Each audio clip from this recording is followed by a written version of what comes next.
Assalamu alaikum students. Today I am going to discuss the objective of chapter number 10 that is alkyl halides. तो students आज के lecture में मैं आप लोगों से alkyl halides के ऑब्जेक्टिव को जो ऑब्जेक्टिव टाइप क्वेश्चंस हैं जो कि MCQs आपके पेपर चैप्टर के एंड में दिए गए हैं उनको आज के लेक्चर में मैं आप लोगों से डिस्कस करने जा रही हूँ और उसके बाद जो है स्टूडेंट्स जो टॉपिक वाइज MCQs हैं वो मैं आप लोगों से बाद में डिस्कस करूँगी। तो पहले जो मेरा टारगेट है वो आपको पता है कि मैं आजकल जो चैप्टर वाइज मैं आप लोगों के MCQs जो कि एक्सरसाइज के एंड में वो करवा रही हूँ, ठीक है। तो इसी तरह जो बाकी चैप्टर्स के मैंने आप लोगों को करवाए हैं तो आज के लेक्चर में मैं आप लोगों के चैप्टर नंबर 10 के जो आपके MCQs हैं वो डिस्कस करूँगी। तो लेकिन आपको पता है स्टूडेंट्स कि मैं हमेशा ऑब्जेक्टिव के MCQs हों या कोई भी MCQs जब हम सॉल्व करते हैं तो उससे पहले थोड़ी बहुत जो है वो मैंने पॉइंट्स कलेक्ट किए होते हैं तो जिनको मैं आप लोगों से डिस्कस करती हूँ और जब हम उनको डिस्कस करेंगे तो बाकी जो आपके MCQs होंगे तो उनको सॉल्व करने में वो काफ़ी आपके लिए हेल्पफुल साबित होंगे।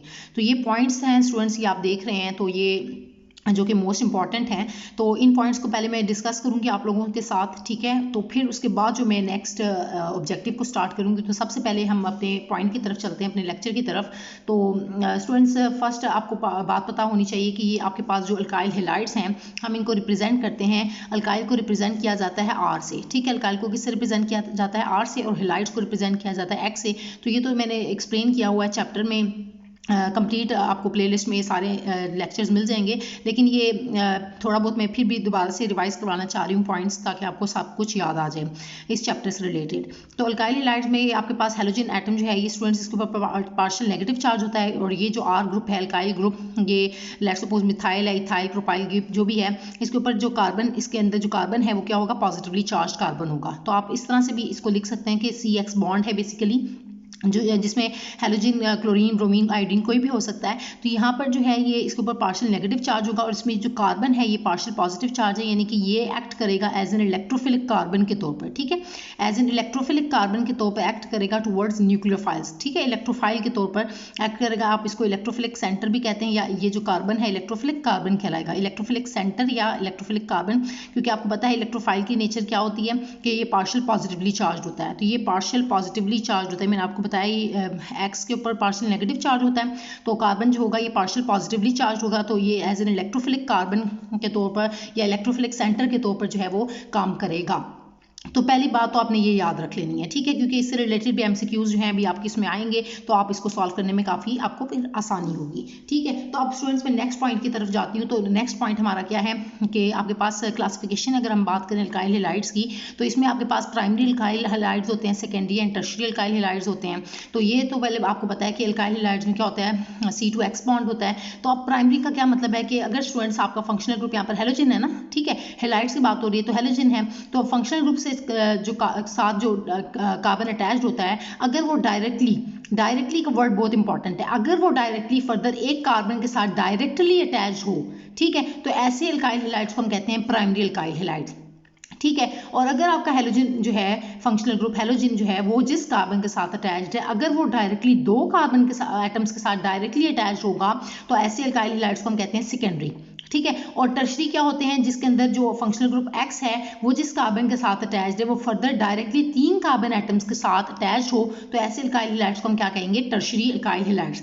बाकी हाइड्रोजन्स वगैरह को आप बैलेंस कर लेंगे, लेकिन यहाँ पर जो कॉन्सेप्ट है वो मैं कार्बन की रिस्पेक्ट से भी बता रही हूँ कि कार्बन प्राइमरी में क्या है कि डायरेक्टली एक कार्बन एटम के साथ अटैच होगा तो वो प्राइमरी अल्काइल हैलाइड, अगर दो के साथ डायरेक्टली अटैच्ड है, ठीक है, तो ऐसे को हम क्या कहेंगे? सेकेंडरी अल्काइल हैलाइड्स कहेंगे। और अगर हैलोजन जो है वो आपका हैलोजन एटम जो है वो जिस कार्बन के साथ अटैच्ड है वो डायरेक्टली अगर 3 कार्बन एटम्स के साथ अटैच्ड है तो उसको हम क्या कहेंगे? टर्शरी अल्काइल हैलाइड्स कहेंगे, ठीक है। तो होप्स हो कि स्टूडेंट्स आप इस पॉइंट को जो है वो अंडरस्टैंड कर रहे हैं। बाकी मैंने आपको कहा वैलेंसी कार्बन की सेटिस्फाई कर लें। आपको पता है कार्बन 4 बॉन्ड्स बनाता है, तो 2 बॉन्ड ये कार्बन के यहाँ पर 2 बने हुए, यहाँ पर 2 हाइड्रोजन के साथ बना लेगा, यहाँ पर 1 बना हुआ है तो यहाँ पर 3 हाइड्रोजन आ जाएंगे। इसी तरह यहाँ पर देखें तो यहाँ पर कार्बन के पास 1 हाइड्रोजन आ जाएगा, इधर जो है वो 3 आ जाएंगे। इस तरह से स्टूडेंट्स आप इनको बैलेंस कर लेंगे, ठीक है। यहाँ पर कार्बन ने 4 बॉन्ड्स बनाए हुए तो इधर कार्बन को जरूरत नहीं है बॉन्डिंग की हाइड्रोजन के साथ, यहाँ पर 3 होंगे, यहाँ पर भी 3 होंगे, यहाँ पर भी 3 होंगे। तो इस तरह से आपने बैलेंस कर लिया। लेकिन जो कॉन्सेप्ट था वो कार्बन की रिस्पेक्ट से, तो होप्स हो कि आपको पॉइंट क्लियर हो गया कि प्राइमरी में क्या होता है कि जस्ट एक कार्बन के साथ अटैच्ड है, सेकेंडरी में 2 के साथ अटैच होता है कार्बन के साथ, और टर्शरी में 3 कार्बन एटम्स के साथ अटैच्ड होगा, ठीक है, डायरेक्टली। क्योंकि ये पॉइंट्स बहुत इंपॉर्टेंट है स्टूडेंट्स, ये अंडरस्टैंड जब आप करेंगे तो तभी आप एमसीक्यूज को सॉल्व कर सकेंगे, ठीक है। सो इसी वजह से मैं इन पॉइंट्स को आप लोगों से डिस्कस कर रही हूँ। अब मैं नेक्स्ट पॉइंट की तरफ आती हूँ। तो हमारे पास नेक्स्ट पॉइंट क्या है, order of reactivity of alkyl halides है।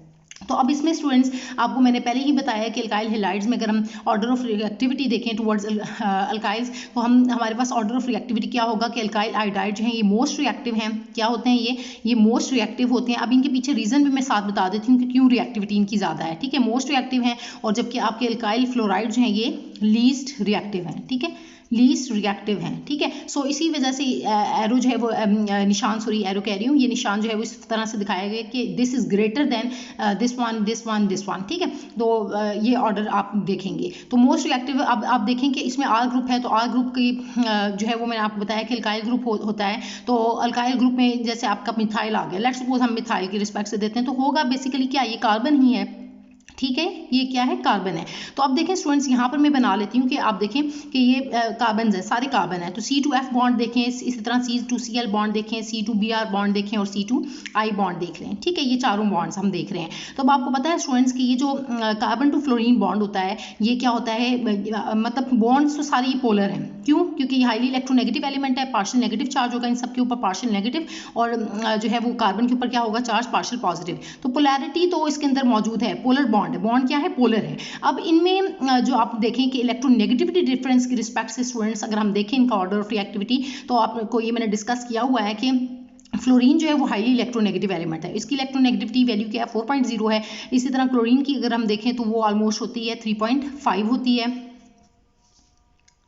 सॉरी ये 3 होती है, ठीक है, इसकी क्लोरीन की 3 होती है according to your textbook. और फिर ब्रोमीन की जो है इलेक्ट्रोनेगेटिविटी वैल्यू 2.8 होती है और आयोडीन की 2.5 होती है, ठीक है। तो आप देखें कि कार्बन की और अगर इस रिस्पेक्ट से अगर आप कार्बन की देखें तो ये भी स्टूडेंट्स क्या होती है, 2.5 होती है। तो अब क्या है कि इसमें सबसे ज़्यादा इलेक्ट्रोनेगेटिविटी डिफरेंस जो है वो कहाँ पर आ रहा है कि ये आपका C2F बॉन्ड जो है वो बहुत ज़्यादा इसमें सबसे ज़्यादा इलेक्ट्रोनेगेटिविटी डिफरेंस है, ठीक है, क्योंकि सबसे ज़्यादा इलेक्ट्रोनेगेटिव एलिमेंट फ्लोरीन है, फिर क्लोरीन और फिर ब्रोमीन और फिर आयोडीन है, ठीक हो गया। तो अब क्या है कि मोर इलेक्ट्रोनेगेटिव होने की वजह से बॉन्ड जो होगा इनका क्या होगा, बहुत ही ज़्यादा स्ट्रॉन्ग होगा। जब स्ट्रॉन्ग होगा स्टूडेंट्स, ये बात याद रखनी है कि बॉन्ड जितना आपका स्ट्रॉन्ग होगा, बॉन्ड क्या होगा इसका, स्ट्रॉन्ग होगा। तो इसी वजह से बॉन्ड स्ट्रॉन्ग होने की वजह से ब्रेक नहीं होगा। जब ब्रेक नहीं होगा तो कोई भी चीज़ जब ब्रेक नहीं होगी तो रिएक्ट कैसे करेगी। सो इसी वजह से ये अगर हम बात करें C2F बॉन्ड की, तो ये क्या होगा, रिएक्टिविटी इसकी क्या होगी, कम होगी। क्या होगी, रिएक्टिविटी कम हो जाएगी, रिएक्टिविटी लेस हो जाएगी। क्यों? क्योंकि बॉन्ड जो है वो क्या है, स्ट्रॉन्ग बॉन्ड है। क्या है, बॉन्ड स्ट्रॉन्ग है। जब बॉन्ड स्ट्रॉन्ग होगा तो रिएक्टिविटी ये नहीं शो करेगा, कम से कम रिएक्ट करेगा, क्योंकि बॉन्ड टूटेगा नहीं तो रिएक्टिविटी कैसे शो करेगा, ठीक है। तो ये पॉइंट्स आपने याद रखने हैं जब आप इससे रिलेटेड जो है वो MCQs को सॉल्व करेंगे। अब इसी तरह आप नीचे Cl की बात करें तो इधर इलेक्ट्रोनेगेटिविटी जो है वो इधर वैल्यू जो इसकी Cl की वो 3 है, तो इसमें इलेक्ट्रोनेगेटिविटी डिफरेंस उसकी रिस्पेक्ट से ज़रा सा कम है, तो ये बॉन्ड अब ज़रा सा वीक होगा इसकी रिस्पेक्ट से। और इस तरह से नेक्स्ट ब्रोमीन को देखें तो C2Br बॉन्ड और ज़रा वीक हो जाएगा, और C2I बॉन्ड जो है वो ये बहुत ही ज़्यादा वीक हो जाएगा, क्योंकि आप देखें एक साइज़ का भी गैप है कि साइज़ में देखें दोनों का, कार्बन और फ्लोरीन का almost equal size let suppose हम रख लेते हैं। अब यहाँ पर देखें कार्बन का और क्लोरीन का साइज़ ज़रा सा बड़ा हो गया है, और क्लोरीन का और ब्रोमीन का साइज़ और बड़ा है, और आयोडीन का तो यहाँ पर बहुत ही ज़्यादा बड़ा है। तो अब यहाँ पर बॉन्ड जो है वो क्या होगा, ऐसा ऐसा बॉन्ड भी क्या होता जा रहा है, ये बॉन्ड आप देखेंगे पोलराइज्ड होता जा रहा है, ज़्यादा से ज़्यादा पोल्स जो है वो बॉन्ड जो है वो आप कह रहे हैं पोलराइजेबिलिटी भी बढ़ती जा रही है। तो अब क्या होता जा रहा है कि बॉन्ड वीक होता जा रहा है। तो आप देखें कि यहाँ पर क्या है, आपका बॉन्ड जो है वो क्या आप कहेंगे कि बॉन्ड जो है वो वीक होता जाएगा, ठीक है, वीक बॉन्ड है। तो जितना ज़्यादा वीक बॉन्ड होगा उतनी उसकी रिएक्टिविटी क्या हो जाएगी, क्या हो जाएगी, बॉन्ड की रिएक्टिविटी ज़्यादा हो जाएगी। कैसे ज़्यादा हो जाएगी, बॉन्ड वीक जितना ज़्यादा है तो आपने कहना है कि रिएक्टिविटी ज़्यादा होगी, क्योंकि बॉन्ड आसानी से टूट जाएगा। जब आप वीक होगा बॉन्ड टूट जाएगा आसानी से, तो फ़ौरन से वो रिएक्ट कर जाएगा, रिएक्टिविटी शो करेगा। तो इस तरह से आपने याद रखना है कि बॉन्ड अगर स्ट्रॉन्ग होगा, जितना ज़्यादा स्ट्रॉन्ग बॉन्ड होगा उतनी रिएक्टिविटी कम होगी, और बॉन्ड जितना ज़्यादा वीक होगा उतनी ज़्यादा उसकी रिएक्टिविटी होगी। तो होप्स हो कि स्टूडेंट्स इस बात को जो है वो आप अंडरस्टैंड कर रहे हैं। तो अगर इसमें ऑर्डर ऑफ रिएक्टिविटी आपने देखा है तो क्या होगा, सबसे ज़्यादा आपका मोस्ट रिएक्टिव क्यों R2I बॉन्ड यानी कि अल्काइल टू आयोडाइड बॉन्ड जो है, अल्काइल आयोडाइड बॉन्ड जो है यानी कि C2I बॉन्ड क्यों वीक बॉन्ड है, क्योंकि इसकी रिएक्टिविटी वीक बॉन्ड होने की वजह से ये मोस्ट रिएक्टिव है। ठीक है, तो ये बात आपने याद रखनी है। और इस तरह से फिर इसकी बात जो है नेक्स्ट BR है, फिर RCl है और फिर RF है। और ये बॉन्ड क्यों लीस्ट रिएक्टिव है, क्योंकि मैंने अभी आपको बताया कि बॉन्ड स्ट्रॉन्ग है, इसी वजह से इसकी रिएक्टिविटी लेस है। तो होप सो कि ये पॉइंट्स आपको क्लियर है। तो आप इसको अगर R2I बॉन्ड की रिस्पेक्ट से भी देख सकते हैं या C2I बॉन्ड की रिस्पेक्ट से भी आप इसको ऑर्डर को इस तरह से लिख सकते हैं कि CBR और फिर CCl, इस फॉर्म में भी आपसे पूछा जा सकता है C2F बॉन्ड। ठीक है, तो ये इस तरह से आपने ऑर्डर जो है वो आपका होगा order of reactivity. Next students क्या है हमारा नेक्स्ट पॉइंट, इसके अंदर आपसे जो पूछा जा सकता है वो क्या कि ग्रिग्नार्ड रिएजेंट से रिलेटेड भी एमसीक्यूज आते हैं। तो ग्रिग्नार्ड रिएजेंट जो कि बहुत ही ज़्यादा इंपॉर्टेंट क्वेश्चन स्टूडेंट्स आपको इसमें से आते हैं। तो रिएक्टिव कंपाउंड है ये भी, और इसकी रिएक्टिविटी किस वजह से है। तो पहले तो ये आप देखें कि जो आपका ग्रिग्नार्ड रिएजेंट होता है वो क्या होता है, अल्काइल मैग्नीशियम हैलाइड होता है। अल्काइल मैग्नीशियम हैलाइड जो है इसको हम ग्रिग्नार्ड रिएजेंट कहते हैं। और इसमें स्टूडेंट्स इसकी रिएक्टिविटी, ये एमसीक्यू आपसे ज़रूर पूछा जाता है कि इसकी रिएक्टिविटी किस वजह से है। तो ये आपको पता होना चाहिए कि reactivity of Grignard reagent is due to the presence of this carbon to magnesium bond। ठीक है, C2Mg बॉन्ड ये जो है पोलर होता है। ठीक है, बॉन्ड पोलर होता है कैसे कि देखें मैग्नीशियम के ऊपर पार्शियल पॉजिटिव, ये पॉजिटिव पोल होता है। ठीक है, पार्शियल पॉजिटिव, और ये जो कार्बन होता है ये पार्शियल नेगेटिवली चार्ज होता है। वैसे तो आपने देखा होगा carbon, most of the reactions आपने देखे कि कार्बन के ऊपर पॉजिटिव चार्ज होता है, वो पार्शियल पॉजिटिव होता है। लेकिन जैसे अल्काइल हैलाइड्स में भी आपने देखा कि ये पार्शियल पॉजिटिव था। लेकिन ग्रिग्नार्ड रिएजेंट की अगर हम बात करें तो स्टूडेंट्स इसमें जो कार्बन होता है वो न्यूक्लियोफिलिक कार्बन होता है, न्यूक्लियोफिलिक नेचर होती है कार्बन की, क्योंकि इसके ऊपर पार्शियल नेगेटिव चार्ज होता है। तो अब ये बॉन्ड आप देख रहे हैं कि क्या होता है, वैसे तो मैग्नीशियम के ऊपर +2 चार्ज होता है, मैं चार्ज की बात अभी नहीं कर रही, पार्शियल पोलर नेचर की बात कर रही हूँ। तो ये पार्शियल पॉजिटिव चार्ज है, इस पर पोल है, और ये पार्शियल नेगेटिव। तो अब ये बॉन्ड क्या है, मैंने आपको बताया स्टूडेंट्स कि ये जो बॉन्ड होता है क्या होता है, पोलर होता है। अब ये पोलर बॉन्ड होने की वजह से ये रिएक्टिविटी शो करता है, या आप ये भी कह सकते हैं कि C2Mg बॉन्ड जो है वो क्या है, क्या होता है, इसके अंदर पोलर होता है। तो इस वजह से ये जो ग्रिग्नार्ड रिएजेंट है वो रिएक्टिविटी शो करते हैं। इसके अलावा स्टूडेंट्स इसके अंदर जो है एक और ग्रिग्नार्ड रिएजेंट का जो है वो क्वेश्चन आता है जो कि बहुत ज़्यादा इंपॉर्टेंट है कि जब हम अल्काइल मैग्नीशियम हैलाइड यानी कि जब भी आप ग्रिग्नार्ड रिएजेंट को कार्बन डाइऑक्साइड के साथ रिएक्ट करवाते हैं तो आपको फाइनल प्रोडक्ट क्या मिलती है। ये स्टूडेंट्स बहुत ज़्यादा एमसीक्यू, ये बहुत ही ज़्यादा आपको मिलेगा कि क्वेश्चन पूछा जाता है।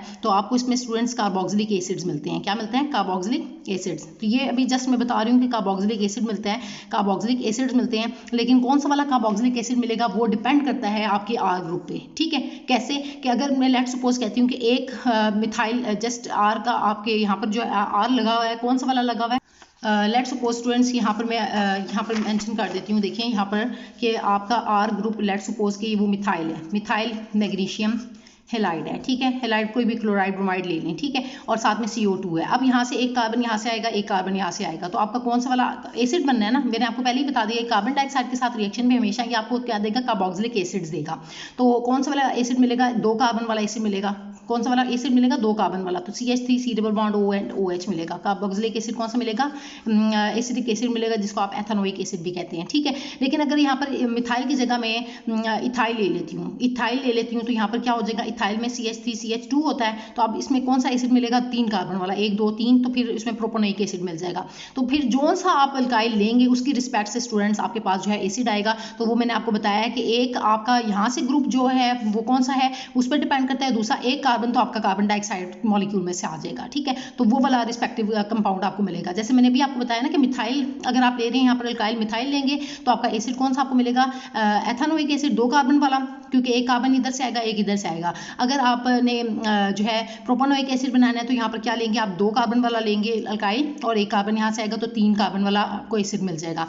और अगर आपसे एमसीक्यू पूछा जाए कि ब्यूटानोइक एसिड आपने बनाना है, तो ब्यूटानोइक एसिड बनाने के लिए आप क्या कहेंगे, यहाँ पर आपने अल्काइल ग्रुप कौन सा लेना है, प्रोपाइल लेना है। तो आप क्या लेंगे, CH3 CH2 CH2, प्रोपाइल ले लिया, ये प्रोपाइल ग्रुप होगा, और यहाँ से एक कार्बन डाइऑक्साइड से कार्बन आएगा, तो ये आपको कौन सा ग्रुप मिलेगा, कौन सा एसिड मिलेगा, CH3 CH2 CH2 and C double bond O and OH। ये आपको 4 कार्बन वाला एसिड यानी कि ब्यूटानोइक एसिड मिलेगा। तो ये भी स्टूडेंट्स बहुत ही ज़्यादा ये MCQ आप लोगों से पूछा जाता है, तो मैंने इसलिए सोचा कि मैं ये पॉइंट जो है वो यहाँ पर डिस्कस करूँ। अक्सर स्टूडेंट्स को यहाँ पर जो है वो ये MCQ जो है वो बहुत ही ज़्यादा ये आपको दिखने में नज़र आएगा जब भी आप इससे रिलेटेड MCQ सॉल्व करेंगे। ठीक है, इसके अलावा ग्रिग्नार्ड रिएजेंट को हम यूज़ करते हैं प्राइमरी, सेकेंडरी एंड टर्शरी जो अल्कोहल्स हैं उनको प्रिपेयर करने के लिए भी। तो वो तो चलें हम जब बाकी MCQs को सॉल्व करेंगे तो हम उसको भी देखेंगे। लेकिन जो है अब हम नेक्स्ट इसकी तरफ आते हैं पॉइंट की तरफ। तो एक और यहाँ पर चलें ग्रिग्नार्ड रिएजेंट से रिलेटेड ही MCQs, वैसे तो हमारे ये इस लेक्चर का अभी पार्ट नहीं है क्योंकि इससे रिलेटेड और मज़ीद MCQ आपकी एक्सरसाइज में नहीं है, लेकिन फिर भी चले मैं एक और पॉइंट बता देती हूँ कि अगर आपने प्राइमरी अल्काइल हैलाइड्स जो है प्राइमरी अल्काइल हैलाइड्स कह रही हूँ मैं, आपने अगर प्राइमरी अल्कोहल बनाना है, ठीक है, कौन सा अल्कोहल बनाना है, प्राइमरी अल्कोहल बनाना है, तो ग्रिग्नार्ड रिएजेंट की भी बात चल रही है। प्राइमरी अल्कोहल इससे बना सकते हैं, सेकेंडरी अल्कोहल बना सकते हैं और टर्शरी अल्कोहल बना सकते हैं। तो ये बात मैंने आपको बताई है। तो प्राइमरी अल्कोहल के लिए आप क्या लेते थे, फॉर्मेल्डिहाइड लेते थे, ठीक है, और फॉर्मेल्डिहाइड लेते थे आप, ये प्राइमरी अल्कोहल के लिए फॉर्मेल्डिहाइड लेते थे, और सेकेंडरी अल्कोहल बनाने के लिए आप इसी को यहाँ पर एक CH3 लगा देते थे तो एसिटल्डिहाइड बन जाता था। क्या लेते थे आप, ये यहाँ पर मैं इसको मेंशन कर देती हूँ कि यहाँ पर आप क्या लेते थे, फॉर्मेल्डिहाइड लेते थे, ठीक है, प्राइमरी अल्कोहल बनाने के लिए। कुछ याद होगा आपको, रिएक्शंस अगर याद नहीं है तो उसको अगर आप देखें अच्छे तरीके से तो फिर आपको याद आ जाएगा। तो ये मैंने सारी स्टूडेंट्स प्लेलिस्ट में सब कुछ ऐड किया हुआ है, तो वहाँ से भी आप जाके देख सकते हैं, ठीक है। तो इसी तरह अब आपका सेकेंडरी अल्काइल हैलाइड है, तो इसमें क्या होगा कि आपने यहाँ पर इस हाइड्रोजन को हटा के एक CH3 कर दें, ठीक है, C+O एंड यहाँ पर H एज इट इज़ रहेगा, बस इस वाले एक हाइड्रोजन को हटा के CH3 लगा दिया तो ये आपको एसिटल्डिहाइड आपको मिल जाएगा। और इसका आप फर्दर रिएक्शन करके आप अल्काइल मैग्नीशियम हैलाइड यानी कि ग्रिग्नार्ड रिएजेंट के साथ रिएक्शन करके आपको एसिटल्डिहाइड का रिएक्शन करेंगे तो आपको सेकेंडरी अल्कोहल मिल जाएगा। और अगर इसका एक इस वाले हाइड्रोजन को भी रिप्लेस करके अगर हम साथ में दूसरी तरफ भी मिथाइल लगा दें तो आपको फिर जो है वो टर्शरी अल्कोहल मिल जाएंगे। तो यहाँ पर भी जैसे कि मैंने आपको बताया CH3 C+O और यहाँ पर भी CH3 आप कर लें, तो ये यानी कि इसको आप क्या बोलते हैं, एसीटोन बोलते हैं। तो जब एसीटोन के साथ रिएक्शन करेंगे तो आपको क्या मिल जाएगा, टर्शरी अल्कोहल, ठीक है। तो होप्स के स्टूडेंट्स इस पॉइंट को भी आप अंडरस्टैंड करें कि फॉर्मेल्डिहाइड के साथ रिएक्शन किया तो प्राइमरी अल्कोहल मिलेगा, अल्काइल मैग्नीशियम हैलाइड का जब रिएक्शन किया किसके साथ, ग्रिग्नार्ड रिएजेंट के साथ, RMgX के साथ, RMgX के साथ, और यहाँ पर RMgX के साथ, ये बात आप याद रखेंगे, ठीक है। तो ये RMgX के साथ अल्कोहल्स का रिएक्शन नहीं करना, आपने ये रिएक्शन करना है फॉर्मेल्डिहाइड के साथ, ये रिएक्शन करना है एसिटल्डिहाइड के साथ, और ये रिएक्शन करना है अपने एसीटोन के साथ, तब जाके आपको ये primary, secondary and tertiary alcohols मिलेंगे। ये बात आपने याद रखना है, ये रिएक्शन इसके साथ नहीं ऐड कर देना। ये मैंने लिखते हुए बता दिया आपको ऐसे, ये आप इसको बल्कि यहाँ से काट ही दें, आप ऐसे कर लें कि RMgX का रिएक्शन आप इसके साथ करें, RMgX का रिएक्शन आप जब इसके साथ करेंगे और RMgX का रिएक्शन जब आप इसके साथ करेंगे तो तब आपको ये primary, secondary and tertiary alcohols मिलेंगे। तो फॉर्मेल्डिहाइड के साथ करने से आपको प्राइमरी अल्कोहल मिलेगा, सेकेंडरी अल्कोहल आपको मिलेगा एसिटल्डिहाइड के साथ रिएक्शन करने से, और टर्शरी अल्कोहल मिलेगा आपको एसीटोन्स के साथ रिएक्शन करने से, ठीक है स्टूडेंट्स। तो होप्स हो कि इस पॉइंट को आप अंडरस्टैंड कर रहे हैं। तो ये भी MCQ आपसे इससे रिलेटेड पूछा जाता है। इसके अलावा जो है आपसे इस बारे में और क्या पूछा जाता है कि SN1 रिएक्शन और SN2 रिएक्शन और E1 और E2 रिएक्शंस का पूछा जाता है। तो अब SN2 रिएक्शन से रिलेटेड मोस्टली कौन कौन से MCQs आपसे पूछे जाते हैं, तो वो आप देखें कि इसमें आपसे पूछा जाता है कि SN2 रिएक्शन जो है वो कौन सा रिएक्शन होता है, ठीक है। उसमें 1 स्टेप मैकेनिज्म है, एक ही स्टेप में होता है ये, ठीक है। और 2 से याद रखें कि न्यूक्लियोफिलिक सब्स्टिट्यूशन बाई मॉलिक्यूलर से कहा जाता है, 2 रिप्रेजेंट करते हैं मॉलिक्यूलरिटी को, तो बाई मॉलिक्यूलर मतलब 2 मॉलिक्यूल्स इसमें इन्वॉल्व हैं, ठीक है। इसी वजह से बाई मॉलिक्यूलर रिएक्शन है। ऑर्डर अगर हम देखें तो सेकंड ऑर्डर काइनेटिक्स है, तो इस तरह से याद रखने के ये 2 है, मतलब 2 मॉलिक्यूल्स इन्वॉल्व हैं, तो इसका ऑर्डर क्या होगा, सेकंड ऑर्डर जो है ये काइनेटिक्स को फॉलो करेगा।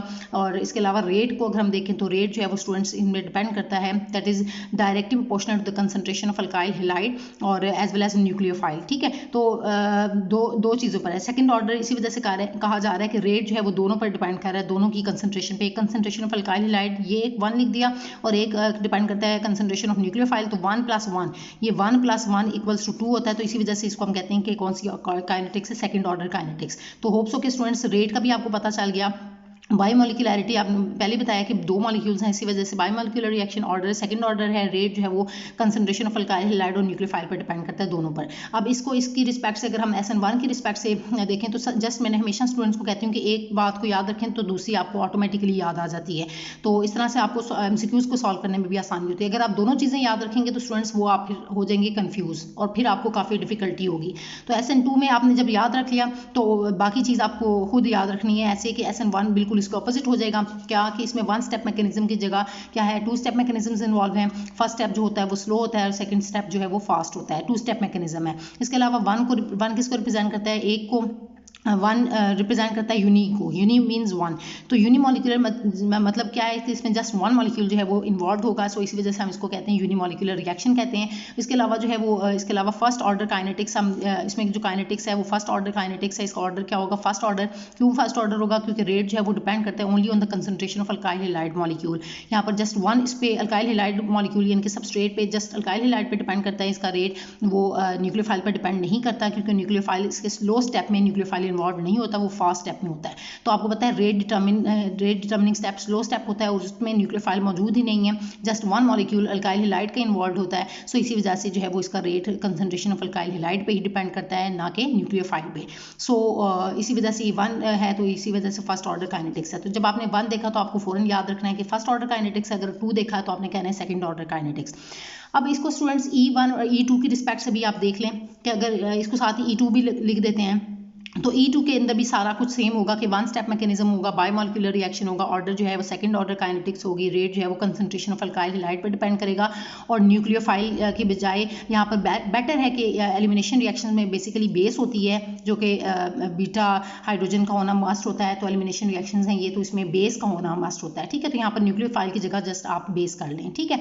इसकी जगह इसी तरह जो SN1 रिएक्शन हैं यहाँ पर इसको E1 कर लें। अगर एलिमिनेशन रिएक्शन की रिस्पेक्ट से अगर आप MCQ सॉल्व करना चाहते हैं तो इसको E1 कर लें। और इसको टू स्टेप, ये भी सारा सेम है, टू स्टेप मैकेनिज्म होगा, फर्स्ट स्लो होगा, दूसरा फास्ट होगा। और यूनिमोलिकुलर रिएक्शन ये भी होगा E1, फर्स्ट ऑर्डर काइनेटिक्स है इसमें भी। और रेट जो है वो कंसंट्रेशन ऑफ अल्काइल हैलाइड पे डिपेंड कर रहा है और बेस पे डिपेंड नहीं करता, क्योंकि वो स्लो स्टेप में इन्वॉल्व नहीं होती, फास्ट स्टेप में इन्वॉल्व होती है। तो इसी वजह से जो है स्लो स्टेप जो है रेट डिटर्मिनिंग स्टेप है और उसमें जो है जस्ट वो कंसंट्रेशन ऑफ अल्काइल हैलाइड जो है मॉलिक्यूल इन्वॉल्व होती है। सो इसी वजह से रेट जो है वो इस पर डिपेंड करेगा। तो ये 1 है तो ये फर्स्ट ऑर्डर काइनेटिक्स होगी, ठीक है। तो आप स्टूडेंट्स ये सारी बातें जो मैंने आज अभी आपसे डिस्कस की हैं तो होप्स हो कि ये आपको क्लियर हो गई हैं। और अब जो है वो आप ऑब्जेक्टिव जब सॉल्व करेंगे तो आपको ऑब्जेक्टिव को सॉल्व करने में जो है इंशाल्लाह ज़रूर मज़ा भी आएगा, क्योंकि अब आपके सारे पॉइंट्स जो हैं अगर आपके क्लियर हो गए हैं तो तभी आप आगे जाएँ, वरना जो है वो कोशिश करें कि पहले इन पॉइंट्स को क्लियर करें फिर आप ऑब्जेक्टिव की तरफ आएँ, ठीक है। तो स्टूडेंट्स अब हम स्टार्ट लेते हैं, ऑब्जेक्टिव की तरफ आते हैं। तो ये स्टूडेंट्स आप देख रहे हैं कि इस जो चैप्टर नंबर आपका 10 है अल्काइल हैलाइड्स, उससे रिलेटेड ये MCQs हैं। तो ये फर्स्ट MCQ जो है वो आपका क्या है कि in primary alkyl halides the halogen atom is attached to a carbon which is further attached to how many carbon atoms. तो वो जो है फर्दर कितने कार्बन एटम्स के साथ अटैच्ड है, ये आप देख सकते हैं, which is further attached to how many carbon atoms. ये आपका प्रॉपर जो है वो क्वेश्चन आपसे पूछा जा रहा है। तो प्राइमरी अल्काइल हैलाइड्स में स्टूडेंट्स मैंने भी आपसे डिस्कस किया था कि हैलोजन एटम जो है वो कितने कार्बन एटम के साथ डायरेक्टली अटैच्ड होता है, 1 के साथ, ठीक है। तो इसी वजह से अब ऑप्शंस भी आप देख लें, पहले एक दफ़ा ज़रूर MCQ सॉल्व करते हुए ऑप्शन का ज़रूर आपने ख्याल रखना है कि सारी ऑप्शंस को पहले पढ़ें, बाद में जो है वो आप उसको आंसर करें। तो 2 है ऑप्शन, 3 है, 1 है एंड 4 है। ये आपको चॉइसेस दी जा रही हैं, इनमें से करेक्ट 1 आपने सेलेक्ट करनी है। तो अभी मैंने आपसे कहा कि प्राइमरी अल्काइल हैलाइड्स क्या होते हैं, जिनमें वो जो है हैलोजन एटम जिस कार्बन के साथ अटैच्ड है वो फर्दर कितने कार्बन एटम्स के साथ अटैच्ड होता है, 1 के साथ। तो वो आप यहाँ पर ऑप्शन क्या होगी, फिर 1 होगी, ठीक है। इसको यहाँ पर भी आप देख सकते हैं, ये जो मैंने आपसे अभी पॉइंट्स डिस्कस किए हैं, तो यही पॉइंट्स को डिस्कस करने का मकसद इसीलिए यही था कि आप MCQs को आसानी से सॉल्व कर सकें। तो देखिए ये प्राइमरी अल्काइल हैलाइड्स हैं और इसमें जो आपका हैलोजन है जिस कार्बन के साथ अटैच्ड है वो फर्दर एक कार्बन के साथ डायरेक्टली अटैच्ड है। अगर सेकेंडरी कहता तो वो फिर हम 2 के साथ करते, और अगर टर्शरी पूछता तो वो फिर हम कार्बन जो है वो फर्दर 3 कार्बन के साथ अटैच्ड है, तो फिर तो अदर चॉइसेस होती। लेकिन यहाँ पर जस्ट प्राइमरी अल्काइल हैलाइड्स का पूछा है तो ये 1 कार्बन एटम के साथ डायरेक्टली अटैच्ड है, तो हम ऑप्शन जो है वो C is the right answer, ठीक है स्टूडेंट्स। अब हम सेकंड क्वेश्चन की तरफ आते हैं। तो सेकंड क्वेश्चन क्या है आपके पास कि the reactivity order of alkyl halides for a particular alkyl group. Alkyl group आपका R ग्रुप था, ठीक है। तो उसकी रिस्पेक्ट से आपने अल्काइल हैलाइड्स का ऑर्डर ऑफ रिएक्टिविटी देना है। तो ये भी मैंने आपको स्टार्ट में सॉल्व करवाया था। तो अब देखें यहाँ पर कौन सा ज़्यादा बेस्ट ऑर्डर कौन सा वाला है कि fluoride is most reactive then chloride then bromide and then iodide. और क्लोराइड ग्रेटर इसकी रिएक्टिविटी है ब्रोमाइड फ्लोराइड या आयोडाइड से, या आयोडाइड की ज़्यादा है ब्रोमाइड से, ब्रोमाइड की क्लोराइड से, क्लोराइड की फ्लोराइड से, या ब्रोमाइड आयोडाइड और क्लोराइड और फ्लोराइड की। तो स्टूडेंट्स अभी आपको याद होगा कि ये मैंने आप लोगों से ऑर्डर ऑफ रिएक्टिविटी डिस्कस किया था कि सबसे ज़्यादा रिएक्टिविटी किसकी होती है, अल्काइल आयोडाइड की, क्योंकि ये मोस्ट रिएक्टिव क्यों है, क्योंकि इनकी जो है वो बॉन्ड बहुत ही वीक होता है, तो फ़ौरन से ब्रेक हो जाता है, तो इसी वजह से ये ज़्यादा रिएक्टिविटी शो करते हैं। ठीक है, सो अब यहाँ पर आपने कौन सा ऑर्डर दिया कि आयोडाइड जो है that is more reactive than bromide, और bromide is more reactive then chloride, and chloride is more reactive than fluoride. तो आपके पास स्टूडेंट्स यहाँ पर ये जो चार्ली है, चार्ली सी जो है is the right answer. Charlie इसका आपका करेक्ट ऑप्शन है, बाकी ऑप्शंस जो है वो इनकरेक्ट हैं, ये आपने देख लिए हैं। ठीक है, तो ये होप सो कि स्टूडेंट्स आप इस चीज़ को अंडरस्टैंड कर रहे हैं। अब नेक्स्ट हमारे पास थर्ड क्वेश्चन है इसमें कि when carbon dioxide is made to react with ethyl magnesium iodide followed by acid hydrolysis, the product formed is. Acid hydrolysis करेंगे और फिर उसके बाद जो है आपके पास जो प्रोडक्ट बनेगी वो क्या बनेगी। ठीक है, तो अभी मैंने आपको बताया कि इथाइल मैग्नीशियम हैलाइड आयोडाइड की बात हो रही है, तो ये आपने फौरन से देख लिया कि ये आपका क्या है, ग्रिग्नार्ड रिएजेंट है। और ग्रिग्नार्ड रिएजेंट को जब हमने कार्बन डाइऑक्साइड के साथ रिएक्ट करवाया था तो हमारे पास हमेशा प्रोडक्ट क्या बनती थी स्टूडेंट्स, कार्बोक्सिलिक एसिड्स बनते थे। पहली तो ये चीज़ आपने अंडरस्टैंड करनी है। ठीक है, बाद में हम देखेंगे इथाइल मैग्नीशियम के साथ है या किसके साथ है। तो सबसे पहले तो आपने देखा कि एसिड के साथ, एसिड आपके पास फाइनल प्रोडक्ट बनती है।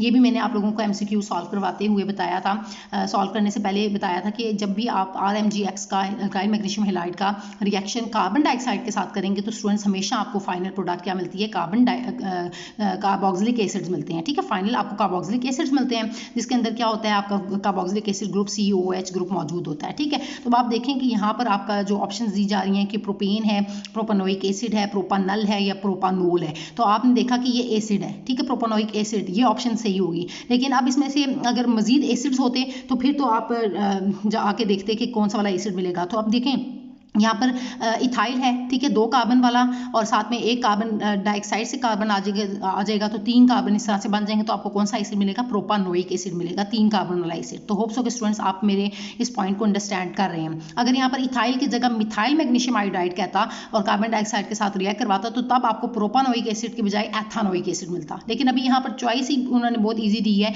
कि कार्बन डाइऑक्साइड को जब हम इथाइल मैग्नीशियम आयोडाइड के साथ रिएक्ट करवाएंगे इनके ग्रिग्नार्ड रिएजेंट के साथ, तो आपका ऑप्शन क्या होना चाहिए, तो एसिड होगा, तो वो प्रोपानोइक एसिड पर आप आसानी से पहुंच जाएंगे। लेकिन अगर मजीद डिफरेंट सारे एसिड्स के दिए जाते तो फिर उनमें से आपने जो है वो सिलेक्ट करना था। तो इथाइल है तो इथाइल में 2 कार्बन होते हैं और एक कार्बन यहाँ से आएगा कार्बन डाइऑक्साइड से, तो 3 कार्बन वाला आपने एसिड सिलेक्ट कर लेना है। ठीक है, अगर इथाइल की जगह मैंने आपको बताया मिथाइल हो तो फिर आपने दो कार्बन होंगे, एक यहाँ से और एक यहाँ से, तो फिर आपने एथानोइक एसिड ऑप्शन सिलेक्ट करनी है। लेकिन यहाँ पर जस्ट अभी ये बात हो रही है तो फिर मैंने ये डिस्कस किया। तो होप सो कि स्टूडेंट्स आप इन सब पॉइंट्स को अच्छे तरीके से अंडरस्टैंड कर रहे हैं जो मैं आप लोगों से डिस्कस कर रही हूँ। अगर आपको कोई कंफ्यूजन हो रही है तो वो आप मुझसे जो है वो कमेंट्स में साथ साथ पूछेंगे भी। ठीक है, उसके बाद नेक्स्ट क्वेश्चन है स्टूडेंट्स, फोर्थ क्वेश्चन है कि Grignard reagent is reactive due to.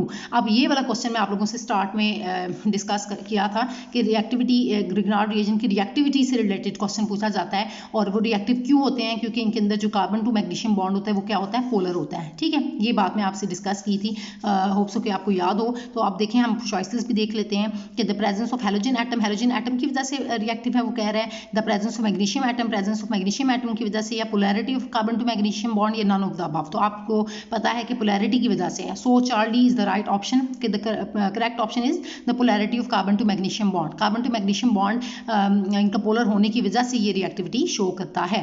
ठीक है स्टूडेंट्स, तो ये होप सो कि आपको पॉइंट क्लियर है। अब हम नेक्स्ट पॉइंट पे आते हैं, नेक्स्ट क्वेश्चन की तरफ। तो वो क्या है कि SN2 reactions can be best carried out with. अब आपके SN2 रिएक्शंस कौन देता है, तो ये इसमें से ऑप्शन आप देखेंगे कि ए जो है वो प्राइमरी अल्काइल हैलाइड्स है, सेकंड जो है वो बी जो है वो सेकेंडरी, थर्ड सी जो है वो टर्शरी है, और डी जो है वो ऑल ऑफ द 3 दिया जा रहा है। ठीक है, तो अब आपको पता है स्टूडेंट्स कि ये आपने याद रखें हैं कि आपके पास SN2 रिएक्शंस जो होते हैं वो प्राइमरी अल्काइल हैलाइड्स आपको देते हैं। प्राइमरी अल्काइल हैलाइड्स में जिसमें एक आपका जो हैलोजन है ये आपको पता है कि जिस कार्बन के साथ अटैच्ड है वो फर्दर एक कार्बन के साथ डायरेक्टली अटैच्ड है। तो इसमें आप देखेंगे कार्बन के साथ सारे जो हैं वो 3 हाइड्रोजन्स लगे हुए हैं। तो कार्बन जो है यहाँ पर क्या है कि लेस स्टेरिक हिंड्रेंस है, क्या है यहाँ पर स्टेरिक हिंड्रेंस नहीं है, लेस स्टेरिक हिंड्रेंस है। तो इस वजह से ये जो है वो आसानी से आपको SN2 रिएक्शन दे देते हैं। और आपको पता है कि SN2 रिएक्शन जो है वो वन स्टेप मैकेनिज्म है, उसमें होता है वन स्टेप इन्वॉल्व होता है, तो एक ही स्टेप में सारा प्रोसेस हो रहा होता है। तो इस वजह से जो है वो कार्बन के साथ सारे लेस मतलब बल्कि ग्रुप्स लगे हुए हैं, लेस स्टेरिक हिंड्रेंस है, ठीक है। सो कौन सा होगा कि आपके पास प्राइमरी एल्काइल हैलाइड जो है वो आपको SN2 रिएक्शंस देते हैं। और स्टूडेंट्स अगर आपको याद हो तो मैंने ये टॉपिक जब SN2 रिएक्शंस आप लोगों से डिस्कस किए थे तो उसमें मैंने आप लोगों को जो डिफरेंस है between SN2 and SN1 reaction उसमें भी आपको बताया था कि आपके SN2 रिएक्शंस जो है वो आपको वो कौन देता है, primary alkyl halides SN2 reactions show करते हैं, और जबकि आपके जो टर्शियरी एल्काइल हैलाइड्स हैं वो आपके SN1 रिएक्शंस शो करते हैं, और जो आपके पास सेकेंडरी एल्काइल हैलाइड्स हैं वो SN1 और SN2 रिएक्शंस दोनों देते हैं। तो इस तरह से आपको होप्स हो कि याद आ जाएगा ये पॉइंट भी, ठीक है। उसके बाद स्टूडेंट्स हम नेक्स्ट की तरफ जाते हैं। हमारे पास नेक्स्ट क्वेश्चन क्या है कि elimination by molecular reaction involves. आपके पास नेक्स्ट क्वेश्चन है कि elimination by molecular reaction involves. अब क्या है कि एलिमिनेशन रिएक्शंस की बात आ गई है, तो एलिमिनेशन रिएक्शन में आपको पता है E1 रिएक्शन और E2 रिएक्शंस हैं, तो अब यहाँ पर बाय मॉलिक्यूलर वर्ड है, ठीक है। एलिमिनेशन बाय मॉलिक्यूलर तो मतलब दो मॉलिक्यूल्स इन्वॉल्व है, मॉलिक्यूलरिटी क्या है, दो है। तो अब आप खुद सोचें कि मैंने आपको बताया था कि दो मॉलिक्यूल्स इन्वॉल्व हैं, तो 1 and 1 मतलब एक सबस्ट्रेट मॉलिक्यूल और दूसरा कौन था, बेस था। एलिमिनेशन में यहाँ पर बेस या जिस आप कई जगह पर बुक्स में न्यूक्लियोफाइल भी लिखा हुआ है, तो आप कह सकते हैं कि 1 जो है वो concentration of alkyl halide molecule और दूसरी जो है वो कंसंट्रेशन ऑफ अ बेस है या न्यूक्लियोफाइल जिसे आप कह रहे हैं, तो 1 + 1 तो ऑर्डर 2 हो जाएगा। तो यहाँ पर आप देखेंगे कि बायोमोलिकुलर तो कौन सा होगा, फर्स्ट ऑर्डर काइनेटिक्स नहीं होगा, सेकंड ऑर्डर काइनेटिक्स होगा, ठीक है। So beta is the right option, second order kinetics जो है इसका करेक्ट जो है वो इसका आंसर है, जो कि आप देख सकते हैं कि यहाँ पर भी मैंने आप लोगों से डिस्कस किया था कि जो आपका SN2 रिएक्शन है या elimination by E2 reaction, elimination by molecular reaction जो है ये कौन सा ऑर्डर काइनेटिक्स देता है, सेकंड ऑर्डर काइनेटिक्स शो करता है, ठीक है। तो ये क्वेश्चन भी होप्स हो कि आपको क्लियर हो गया स्टूडेंट्स। अब नेक्स्ट क्वेश्चन की तरफ मैं चलती हूँ। तो स्टूडेंट्स हमारा नेक्स्ट क्वेश्चन क्या है कि for which mechanisms the first step involve is the same. अब आप देखें कि आपको याद होगा कि हमने ये जैसे पढ़ा था कि E2 reaction and E1 reaction, SN1 reaction and SN2 reaction. तो इसमें देखें कि आपका जो SN1 रिएक्शन है, SN1 और E1 में जो है दोनों में जो आपको पता है 2 स्टेप मैकेनिज्म होता है, और फर्स्ट स्टेप जो होता है वो स्लो होता है और दूसरा वाला जो है वो फास्ट होता है। तो ये जो स्लो स्टेप है वो एग्जैक्टली सेम होता है E1 और SN1 में। जो स्लो स्टेप होता है, जो फर्स्ट स्टेप है स्लो स्टेप, वो एग्जैक्टली सेम होता है E1 में और SN1 में। तो ये पॉइंट आप लोगों ने याद रखना है, ये बहुत ही ज़्यादा इंपॉर्टेंट MCQ, ये पेपर में लाजमी आप लोगों से पूछा जाता है कि कौन सा जो है वो रिएक्शन है जिसमें आपका जो है फर्स्ट स्टेप या जिसमें एग्जैक्टली जो है वो स्टेप जो है वो आपका सेम है। तो E1 एंड SN1 रिएक्शन में आपका जो है वो फर्स्ट स्टेप जो है वो एग्जैक्टली सेम है, ठीक है। तो ये आपके पास जो है वो ऑप्शन इनमें से कौन सी आपने सेलेक्ट करनी है, E1 एंड E2 दी हुई है, E2 एंड SN2 दी हुई है, E1 एंड E2 दी हुई है, E1 एंड SN1 दी हुई है। तो आपको मैंने डिस्कस किया कि डी जो है वो फिर करेक्ट ऑप्शन होगी कि E1 एंड SN1 में आपका जो स्टेप है फर्स्ट स्टेप जो है वो एग्जैक्टली सेम है, क्योंकि आपको पता है कि यहाँ पर फर्स्ट स्टेप की बात हो रही है, मतलब 2 स्टेप वाले मैकेनिज्म की तरफ जाना है। तो फिर तो आपके पास चॉइसेस बचती ही E1 एंड SN1 वाली है, ठीक है। E1 एंड SN1 को आपने देखना है जिसमें 2 स्टेप्स इन्वॉल्व होते हैं, तो फर्स्ट स्टेप इनमें एग्जैक्टली सेम होता है, ठीक है। तो होप्स हो कि स्टूडेंट्स आप इस पॉइंट को अंडरस्टैंड कर रहे हैं। लेकिन स्टूडेंट्स एक और बात मैं आप लोगों को यहाँ पर बता दूँ कि आप लोग सोच रहे होंगे कि यहाँ पर जो वीडियो है वो काफ़ी लंबी हो रही है, तो जो है वो क्यों इतना ज़्यादा लेंथी देखने का क्या फ़ायदा। तो स्टूडेंट्स एक ये होता है कि कुछ स्टूडेंट्स होते हैं कि बस वो क्या करते हैं, कोशिश करते हैं कि बस MCQ को जल्दी इसको आंसर कर दें और बगैर कुछ सोचे समझे, ठीक है। लेकिन अगर आप एक अच्छे स्टूडेंट हैं, आप एक अच्छे तरीके से जो है टॉपिक को कॉन्सेप्ट के अकॉर्डिंग आप इसको अंडरस्टैंड अगर करना चाहते हैं, तो फिर आप लोगों के लिए ये जो मैं वीडियो बना रही हूँ तो ये आप लोगों के लिए काफ़ी हेल्पफुल होगी, ठीक है। देखें ना, आपको मैंने सारे पॉइंट्स हैं वो आपको पॉइंट्स बता दिए हैं, वो एक छोटी सी मैंने स्कीम बना ली है जिसके थ्रू जो है वो आप आसानी से ऑब्जेक्टिव को सॉल्व कर सकते हैं। इसके अलावा भी अगर आपको बहुत सारे MCQs दिए जाएं तो वो आप आसानी से सॉल्व कर सकेंगे, ठीक है। तो ये मेरा मकसद होता है कि मैं कोई भी ऑब्जेक्टिव हो सॉल्व करवाने से पहले मैं ये पॉइंट्स को डिस्कस इसलिए करती हूँ ताकि आप लोगों को ऑब्जेक्टिव को सॉल्व करने में काफ़ी आसानी हो, ठीक है।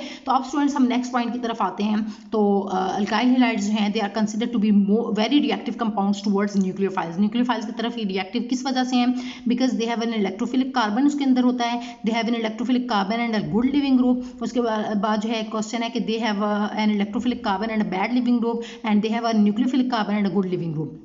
तो ये बात भी स्टूडेंट्स मैंने आप लोगों से अभी स्टार्ट में डिस्कस की थी कि ये इसके अंदर जो कार्बन होता है ये आप देख सकते हैं कि ये भी मैंने बताया था कि अल्काइल हैलाइड्स में ये जो कार्बन होता है ये इलेक्ट्रोफिलिक कार्बन होता है, ठीक है, इलेक्ट्रोफिलिक कार्बन होता है, मैंने आपको बताया था। तो इसके ऊपर न्यूक्लियोफाइल जो है वो अटैक करता है, तो ये न्यूक्लियोफिलिक तो हो नहीं सकता, तो आपके पास ये जो डी वाली चॉइस है, ये वाली डी वाली चॉइस तो होगी नहीं, ठीक है, न्यूक्लियोफिलिक कार्बन नहीं है तो ये तो बिल्कुल साइड पे हो गया, ठीक है। अब बाकी सब में आपने देखा कि इलेक्ट्रोफिलिक कार्बन है, इलेक्ट्रोफिलिक कार्बन, इलेक्ट्रोफिलिक कार्बन, तो ये तो आप इनमें से आप सिलेक्ट करेंगे, डी वाली तो ऑप्शन खत्म कर दी।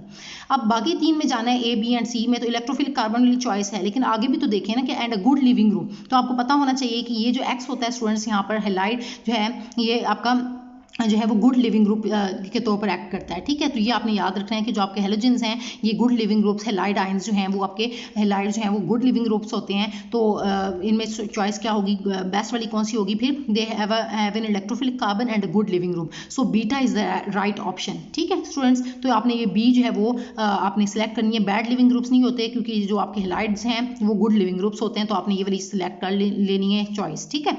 वैसे भी अगर आप लेक्चर को प्रॉपर लेक्चर को अटेंड करें स्टूडेंट्स, लेक्चर सीरीज में जाके आप देखें अगर प्लेलिस्ट में, तो ये लेक्चर सीरीज मैंने पूरी ऐड की हुई है, तो उसमें आप लोगों को अगर मजीद डिटेल में जानना चाहते हैं तो वहाँ से लेक्चर से आप ये अटेंड कर सकते हैं, ठीक है। ओके, नेक्स्ट स्टूडेंट्स क्वेश्चन पे आते हैं। तो the rate of E1 reaction depends on, अब रेट ऑफ E1 रिएक्शन की बात हो रही है और रेट की बात हो रही है, तो अब आपको पता है वन का मतलब क्या था, मैंने आपको बताया था मॉलिक्यूलैरिटी को रिप्रेजेंट करता है जिसमें जस्ट वन मॉलिक्यूल इन्वॉल्व है, मतलब सबस्ट्रेट मॉलिक्यूल इन्वॉल्व है। तो ये किस पर डिपेंड करेगा, कंसंट्रेशन ऑफ सबस्ट्रेट पे, जो कि सबस्ट्रेट क्या था आपका अल्काइल हैलाइड्स है, तो यहाँ पर आप कंसंट्रेशन ऑफ सबस्ट्रेट को देखेंगे, या सेकंड क्या है कंसंट्रेशन ऑफ न्यूक्लियोफाइल, थर्ड है concentration of substrate as well as nucleophile, या नन ऑफ द अबव। तो आपको पता है स्टूडेंट्स कि वन की बात हो रही है तो मतलब जस्ट सबस्ट्रेट, या पहले मैंने आपको बताया ना कि जस्ट सबस्ट्रेट की बात हो रही है, तो न्यूक्लियोफाइल तो होगा नहीं, उसकी कंसंट्रेशन पर डिपेंड नहीं करेगा। और ये यानी कि आपके पास जो इनमें से करेक्ट ऑप्शन होगी वो क्या होगी, आपके पास जो ए चॉइस है कंसंट्रेशन ऑफ सबस्ट्रेट, दूसरी है कंसंट्रेशन ऑफ न्यूक्लियोफाइल। तो ये तो स्टूडेंट्स आपको खुद पता चल गया कि पहले आप देख रहे हैं कि क्या है, ए इज द राइट आंसर की कंसंट्रेशन ऑफ सबस्ट्रेट जो है यानी कि अल्काइल हैलाइड जो है उसकी कंसंट्रेशन पे डिपेंड करेगा E1, ठीक है, जस्ट वन मॉलिक्यूल इन्वॉल्व होता है सबस्ट्रेट मॉलिक्यूल का, तो E1 रिएक्शन में। और कंसंट्रेशन ऑफ न्यूक्लियोफाइल नहीं होगी क्योंकि जो है ये फास्ट स्टेप में आता है, तो न्यूक्लियोफाइल यानी कि बेस जो है वो न्यूक्लियोफाइल सॉरी बेस जो है या न्यूक्लियोफाइल कुछ बुक्स में मैंने आपको बताया कि वो मेंशन, तो इसी वजह से हम इसको अभी सिलेक्ट नहीं करेंगे क्योंकि ये फास्ट स्टेप में होता है, तो स्लो स्टेप में तो होता नहीं है, तो इसकी कंसंट्रेशन पर डिपेंड नहीं करता। और दोनों पर तो डिपेंड बिल्कुल नहीं करता क्योंकि वो E2 रिएक्शंस में या SN2 में होता है ऐसा। So concentration of the substrate is the right answer, तो alpha is the right answer, ठीक है स्टूडेंट्स। तो ये आपने इसमें सिलेक्ट कर लेना है।